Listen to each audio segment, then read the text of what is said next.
What if I told you that one of our ancient relatives, a creature we nicknamed Nutcracker Man for its colossal jaw and teeth, a hominin we pictured as a simple brute force chewing machine, might have had the hands of a craftsman?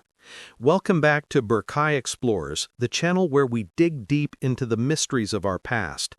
Today, we are completely rethinking an icon of human evolution, a figure long relegated to a strange side branch of our family tree.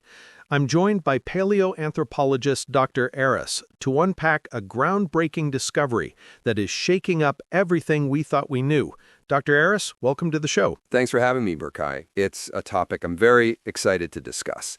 The story of Paranthropus boisei, or Nutcracker Man, is a perfect example of how science is always evolving. One discovery, a few precious bones, can force us to rewrite entire chapters of the human story. Absolutely.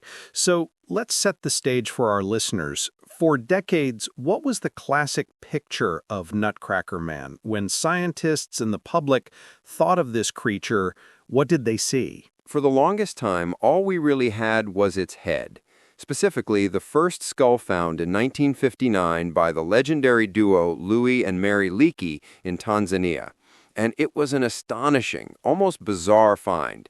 The skull had this massive, wide, dish-shaped face, a prominent bony crest on top called a sagittal crest, similar to what you see on a male gorilla, to anchor enormous chewing muscles, and molars that were up to 4 times the size of ours.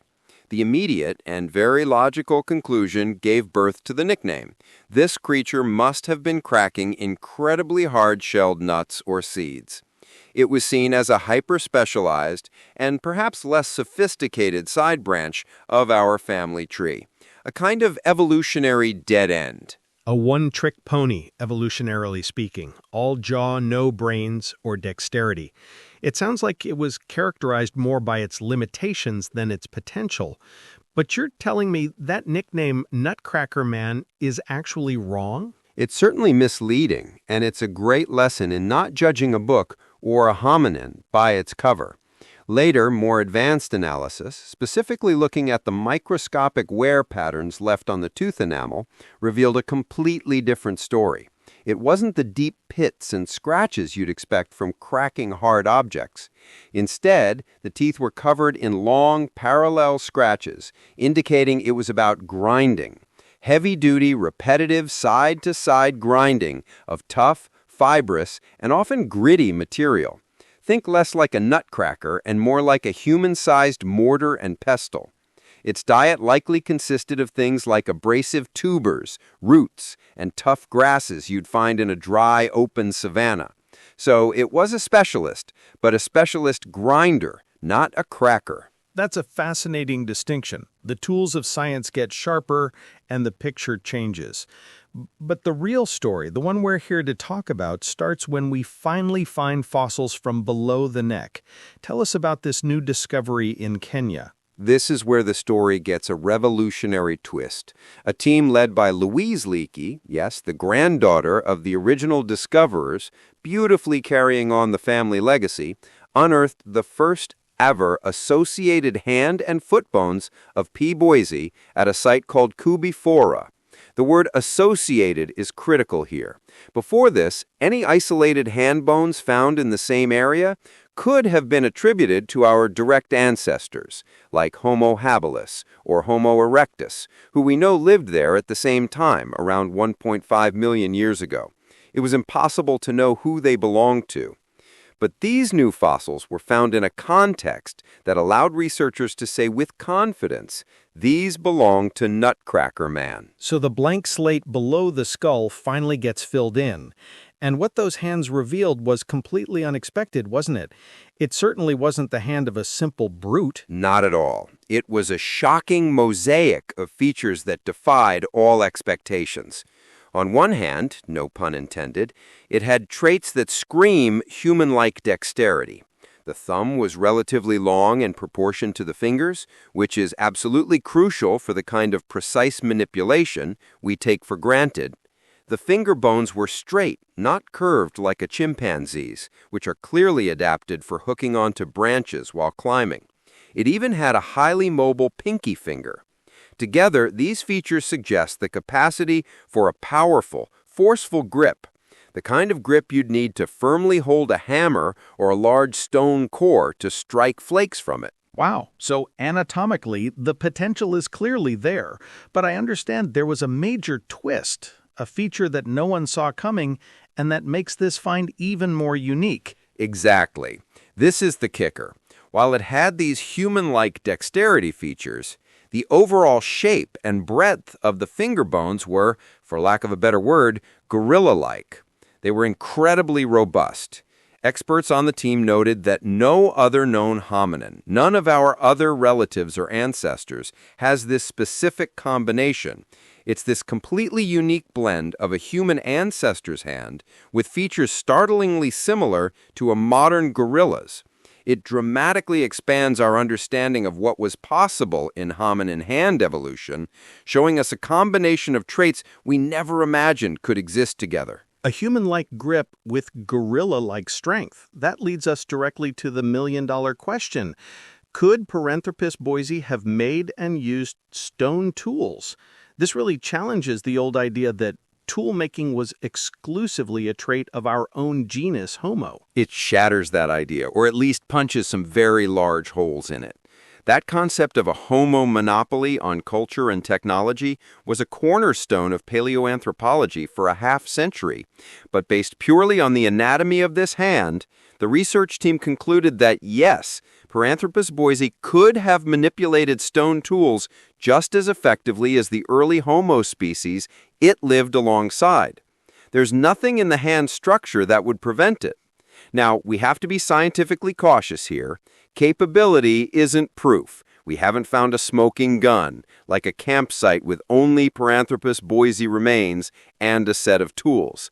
That's the gold standard of evidence. So the verdict is anatomically capable, but the behavior is still unproven, a tantalizing possibility. Precisely. But the door is now wide open, and it fits with other recent discoveries like 2.9 million-year-old tools that might predate the Homo genus altogether. The idea of a Homo monopoly on technology is crumbling. We now have to consider that tool use might have been a more widespread, foundational behavior among various hominin groups, not an exclusive club. And it wasn't just the hands that they found, right? They found foot bones that also told a surprising and somewhat contradictory story. Yes, and this adds another layer of complexity. The foot bones clearly show well-developed arches, just like modern humans have. These are critical adaptation for bipedalism. They act as shock absorbers and help propel us forward. So, despite having these powerful, gorilla-like hands that might hint at some retained climbing ability, P. boisei was a dedicated biped. It was built for walking long distances on the ground, not for a life in the trees. So it's this fascinating contradiction.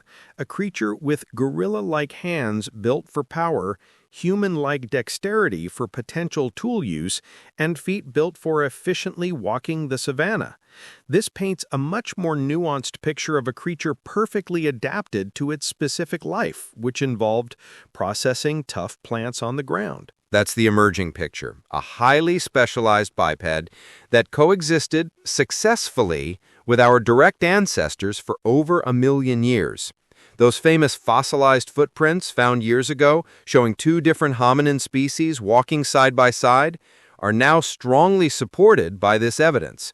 P. boisei and Homo erectus were neighbors. They likely weren't competing directly because they had different diets, one a vegetarian grinder, the other a more versatile omnivore.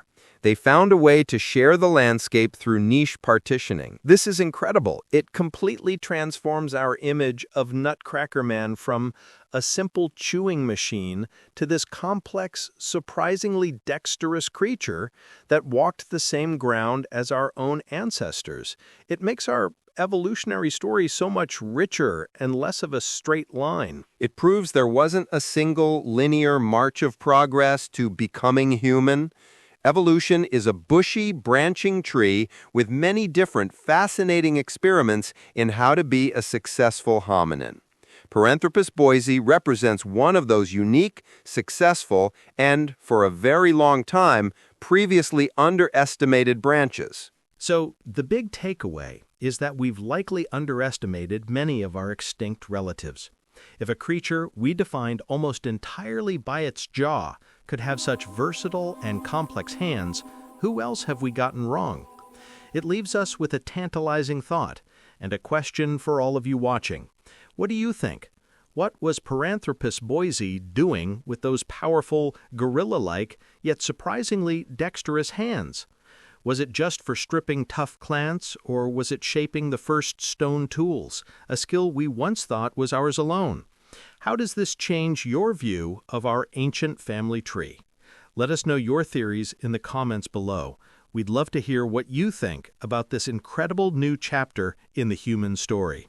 And of course, if you enjoy digging into these ancient mysteries, make sure you hit that like button, subscribe to Berkay Explores, and ring the bell so you never miss an exploration. Dr. Aris, thank you so much for shedding light on this fascinating topic. My pleasure, Berkay. Always remember to keep questioning. We will. Until next time, stay curious.